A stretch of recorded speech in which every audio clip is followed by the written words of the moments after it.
नमस्कार दोस्तों, रियल वाला 2.1 पे आपका फिर से स्वागत है। और चलिए इस वीडियो के माध्यम से हम साधारण ब्याज के एक अति महत्वपूर्ण प्रश्नों को देखेंगे और इससे संबंधित कॉन्सेप्ट को भी जानेंगे, ताकि आप साधारण ब्याज के जो प्रश्न पूछे जाते हैं उसको आसानी से आप किस तरीके से कर सकते हैं, 4 से 5 सेकंड में आप किस तरीके से कर सकते हैं, उस तरीकों को हम आज सीखेंगे। तो देखते हैं, ये मेरा प्रश्न कर रहा है कि कितने समय में 4000 रुपया 6% की वार्षिक ब्याज की दर से, ठीक है, कितने समय में, टाइम पूछा जा रहा है, 4000 रुपया 6% रेट दिया हुआ है, वार्षिक ब्याज की दर से,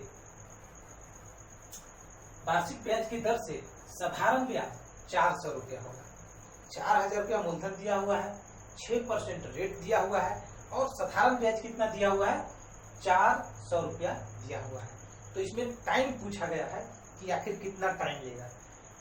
मेरा ऑप्शन में दिया हुआ है, ए ऑप्शन में दिया हुआ है मेरा 20 महीना, बी ऑप्शन में दिया हुआ है 22 महीना, सी ऑप्शन में दिया हुआ है 14 महीना और डी ऑप्शन में दिया हुआ है 18 महीना।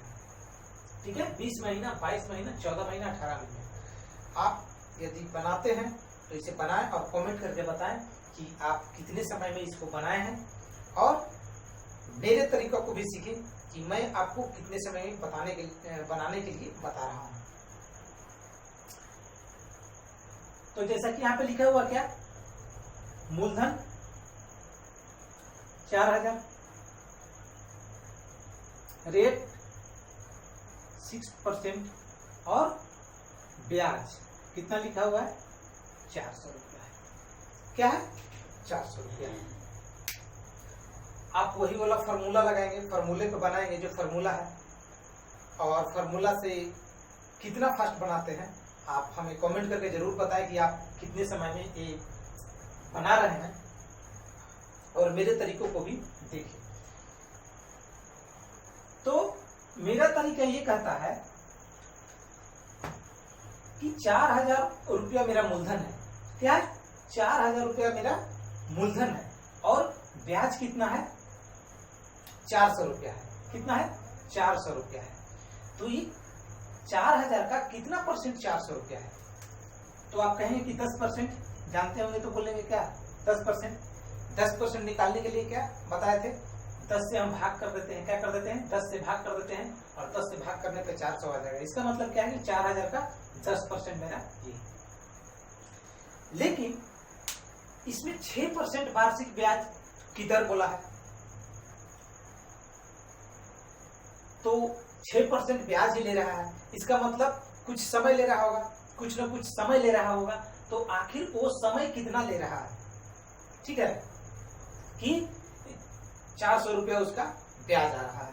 10% लिए तब 400 आ गया, लेकिन ये 10% ना देके 6% दिया हुआ है, तो इसको 6% को हमको क्या किसमें बदलना होगा, 10% में बदलना होगा। किसमें, 10% में बदलना होगा। और यही 10% बदलने के लिए जो हम करेंगे, जिससे मल्टीप्लाई करेंगे 6 में, वही मेरा क्या हो जाएगा, आंसर हो जाएगा। क्या हो जाएगा, आंसर हो जाएगा। तो यहां से देखते हैं क्या बोल रहा है कि 6% वार्षिक ब्याज की दर, यानी कि हर साल 6% ले रहा है, यानी कि 6% मेरा ले रहा है ब्याज 12 महीने के लिए। क्या कर रहा है, 12 महीने के लिए। इसको इस तरह से भी बोल सकते हैं कि 1% कितने के लिए ले रहा होगा, 2 महीने के लिए ले रहा होगा। 6% 12 महीने के लिए ले रहा है, तो हम 1% को 2 महीने के भी बरोबर लिख सकते हैं। और इसी तरह से हमको कितना निकालना है, 400 रुपया लाना था। 400 निकालने के लिए क्या करना पड़ेगा, 10%। तो 10% कितने के लिए हो जाएगा, 20 महीने के लिए हो जाएगा। इधर 10%, तो इधर 20 महीना हो गया, और यही मेरा आंसर हो गया। यही मेरा आंसर हो गया। शायद आपको ये प्रश्न समझ में नहीं आया होगा कि किस तरह से किए हैं, तो मैं एक छोटे से एग्जाम्पल के थ्रू आपको बताना चाहता हूँ। फिर से देख ले, 4000 रुपया था, 400 रुपया ब्याज था, तो हमें पता है कि उसका 10% है, लेकिन वार्षिक ब्याज तो 6% ही दिया होगा। इसका मतलब कुछ न कुछ क्या लिया होगा, समय लिया होगा। और समय और रेट के गुणनफल और मूलधन के गुणनफल को ही हम क्या बोलते हैं, ब्याज बोलते हैं। क्या बोलते हैं? ब्याज बोलते हैं। तो 6% से ब्याज निकालते तब तो नहीं आता, 10% करते इसका तब मेरा आ जा रहा था। तो आखिर यहाँ पे मल्टीप्लाई के फॉर्म में समय कुछ ना कुछ तो टी तो होगा ना, जो इसको 10% कर देगा। कोई ऐसा यहाँ पे डिजिट होगा जो इसको क्या कर देगा? 10% कर देगा। नहीं समझ में आ रहा है? चलिए फिर से हम बताते हैं, एक छोटे से प्रश्न हम लेकर बताते हैं। चलिए यदि आपको हम बोलें कि 500 रुपया है, 500 रुपया मेरा क्या है? मूलधन है। समय दिया हुआ है 2 वर्ष। क्या दिया हुआ है? 2 वर्ष दिया हुआ है। और रेट दिया हुआ है, रेट दिया हुआ है 5%। ठीक है, तो ब्याज क्या हो जाएगा? ब्याज मेरा क्या हो जाएगा? तो 500 मूलधन गुने समय गुने दर बट्टे 100, यही मेरा ब्याज हो जाएगा। ये 2 जीरो से ये 2 जीरो, क्लियर। और ये क्या हो गया? 5 दूना 10 और 10 पंचे 50। क्या हो गया मेरा? 50 रुपया मेरा ब्याज हो गया। 50 रुपया मेरा ब्याज हो गया। इसको हम इस तरह से भी निकाल सकते थे। मूलधन दिया हुआ है 500 रुपया, समय दिया हुआ है 2 बरस, और रेट कितना दिया हुआ था? 5% दिया हुआ था। इसको हम इस तरह से भी करते, इसको मल्टीप्लाई कर देते कि 5 गुने 2, 5% गुने 2 यानी कि 10%, और 500 का 10% निकाल लेते तब भी मेरा ब्याज आ जाता। 500 का 10% कितना हो गया? 50 हो गया। कितना हो गया? 50 हो गया। तो इस तरह से भी निकाल सकते थे। तो यहाँ पे हम देखते हैं कि साधारण ब्याज कुछ नहीं है, बस प्रतिशत है। क्या है? प्रतिशत है। हमको प्रतिशत निकालना रहता है। तो ये दोनों का गुणनफल ही जो परसेंटेज में हम निकालते हैं वो मेरा क्या हो जाता है? ब्याज हो जाता है। और यही ब्याज हमको यहाँ पे दिया हुआ था। तो यहाँ पे कुछ ना कुछ तो समय होगा, जिस समय को हमको लाना था, और वो भी मंथ में लाना था, तो हम डायरेक्ट मंथ में लाए। ईयर में भी लाना रहता तो हम डायरेक्ट ईयर में ला सकते थे। क्लियर है? एक और प्रश्न लेते हैं हम।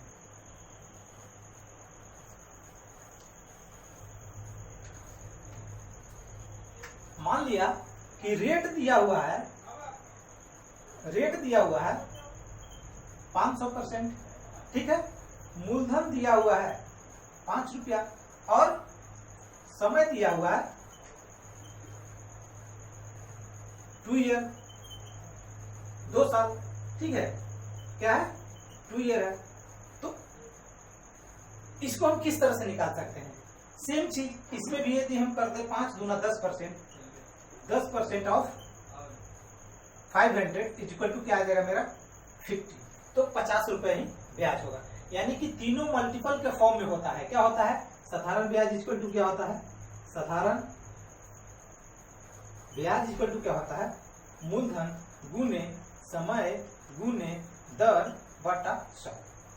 और पता है कि x गुने y गुने z लिखा हुआ है, इसको हम ऐसे भी लिख सकते हैं, y गुने x गुने z भी लिख सकते हैं, या z गुने x गुने y भी लिख सकते हैं। कोई फर्क नहीं पड़ता है। सेम चीज हम यहाँ पे की है, सेम चीज हम यहाँ पे किए हैं। तो आज के बाद आप जो आपका जो तरीका है, आप उस तरीके से ना बना के मेरे वाले तरीके से बनाएं। आपका प्रश्न जो है वो फास्टली सोल्व हो जाएगा। क्या हो जाएगा? फास्ट सोल्व हो जाएगा। एक एग्जांपल और देते हैं आपको, आप फटाफट बना के हमको दिखाएं।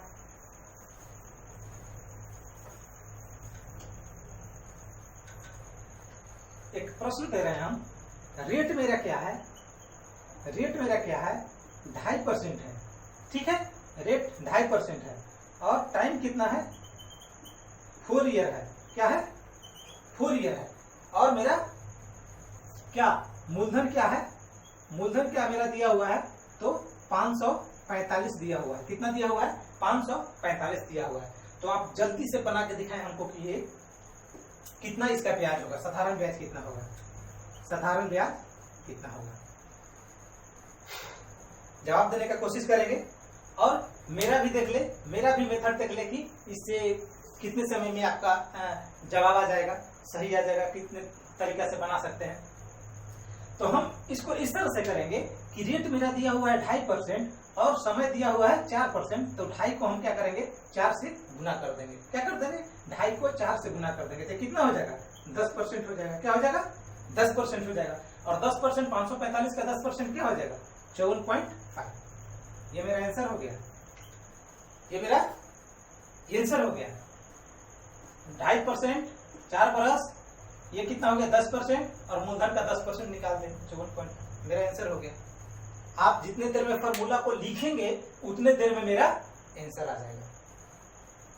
तो आप साधारण ब्याज के प्रश्नों को इस तरह से बनाएं, या ब्याज पूछे तो या समय पूछे तो। अभी तो ब्याज निकालने के लिए हम बताए, पिछले वाले में समय निकालने के लिए बताए थे। और पीछे वाला जो प्रश्न हम लिए थे वो पिछले बार एनटीपीसी में 2-3 बार पूछा गया है।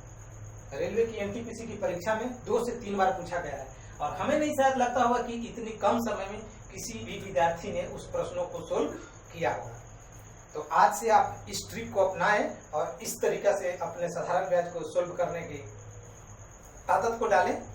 नेक्स्ट वीडियो में हम फिर मिलते हैं इसी तरह के और भी प्रश्नों को लेकर, साधारण ब्याज के प्रश्न को लेकर, और चक्रवृद्धि ब्याज के प्रश्न को भी हम इतने ही कम समय में और आसानी तरीका से हम आपको सिखाएंगे कि चक्रवृद्धि ब्याज आखिर 4 से 5 सेकंड में हम किस तरह से बनाते हैं।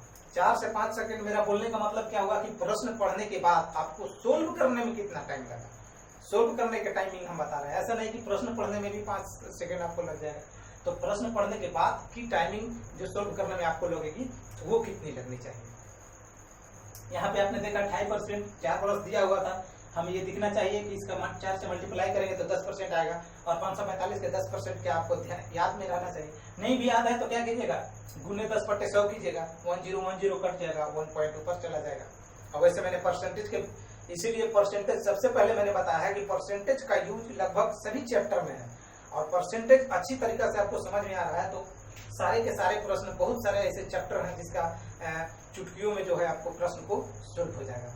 तो परसेंटेज का वीडियो नहीं देखे हैं तो परसेंटेज का वीडियो हमारे चैनल पे डाला हुआ है, तो उसको जाके जरूर देखें, अच्छे तरीके से समझें। नहीं समझ में आए कमेंट करके बताएं, ठीक है। हम फिर से बताएंगे परसेंटेज को, या जो भी प्रॉब्लम हो कमेंट करके बताएं, ताकि हम उसको आपको अच्छे तरीका से और बता सकें।